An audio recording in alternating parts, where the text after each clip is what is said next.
Assalamualaikum. Hello everyone. I'm back again with another video, and today I will be talking about motivation and rewarding employees.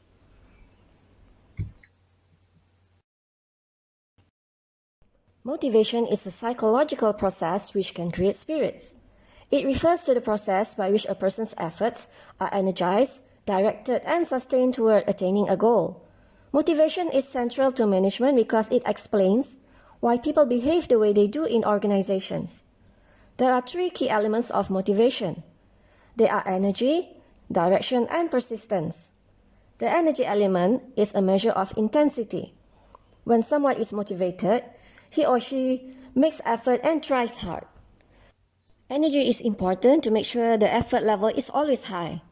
That's why when you go to school, you always have a break somewhere in the middle, right?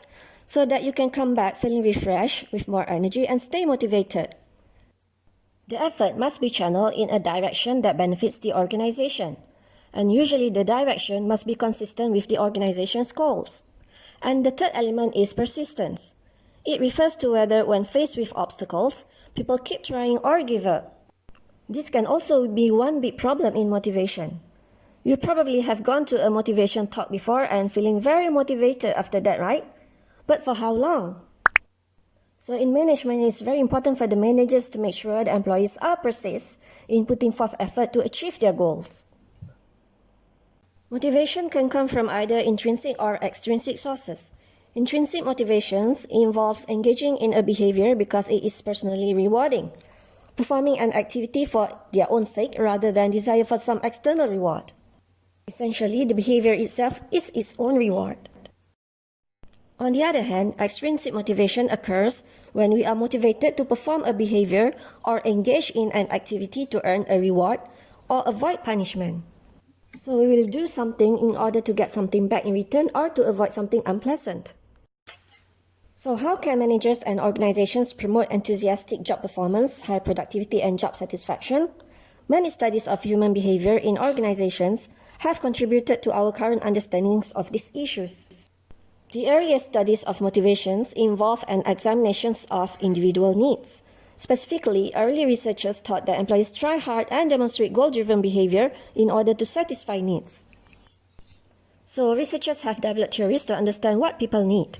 Some of the theories in this category are the Maslows Hierarchy needs theory, Herzberg's two-factor theory, and McClellan's theory. I'm sure many of you have learned about Maslow's theory. Maslow's hierarchy of needs theory is the best-known theory of motivation. Abraham Maslow proposed that all people seek to satisfy 5 basic kinds of needs. At the bottom of the hierarchy, we have physiological needs, which are basic needs for things such as food, water, or shelter that must be met in order for a person to survive. Managers can satisfy these needs by providing salary and facilities that must be provided in order to make sure the employees can do their job. Next, we have the safety needs. In this regard, managers can provide job security, adequate medical benefits, and safe working conditions to their employees. After that, we have social needs. Managers can satisfy employees' social needs by promoting good interpersonal relations and organizing social functions such as company picnics and holiday parties to their employees. This can help to satisfy their social needs. And next, we have the esteem needs. This refers to the needs to feel good about oneself and one's capability and to be respected by others. Also, to receive recognition and appreciation. Managers can fulfill these needs by granting promotions and recognizing accomplishment of the employees. And at the top of the hierarchy, we have the self-actualization needs, which is the need to realize one's full potential as a human being. In the context of management, managers can give people the opportunity to use their skills and abilities to the fullest extent possible. Apart from Maslow's theory, you also have McGregors Theory X and Theory Y. McGregor have developed two contrasting theories that explain how managers' belief about what motivates their people can actually affect their management style. Theory X managers tend to take a pessimistic view of their people and assume that they are naturally unmotivated and dislike work. As a result, they think that team members need to be prompted, rewarded, or punished constantly to make sure that they complete their task. In contrast, Theory Y managers have an optimistic view.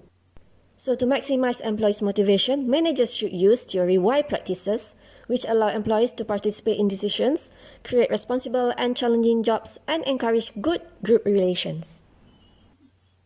Next, we have Herzberg's two-factor theory, which focus on two factors, namely intrinsic factors that can lead to high level of motivation and job satisfaction, and also extrinsic factors that can prevent people from being dissatisfied.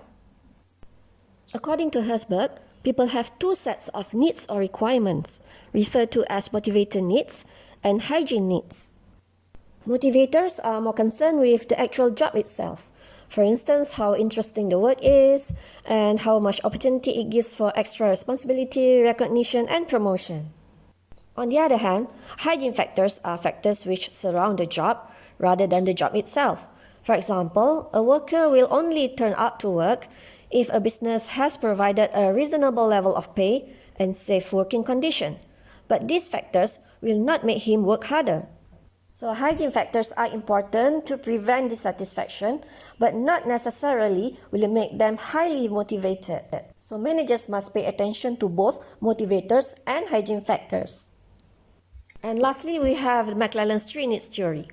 So here, McClellan's have developed his three needs theory, which revolves around three important aspects, namely achievement, power, and affiliation.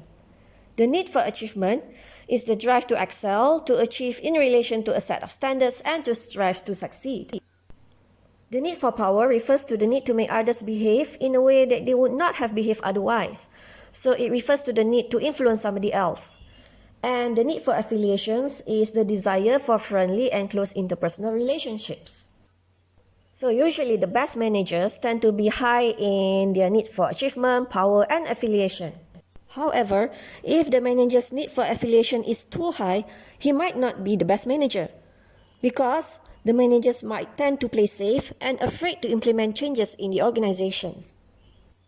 And the importance of each of these needs in the workplace also depends on the position of the employees and the managers.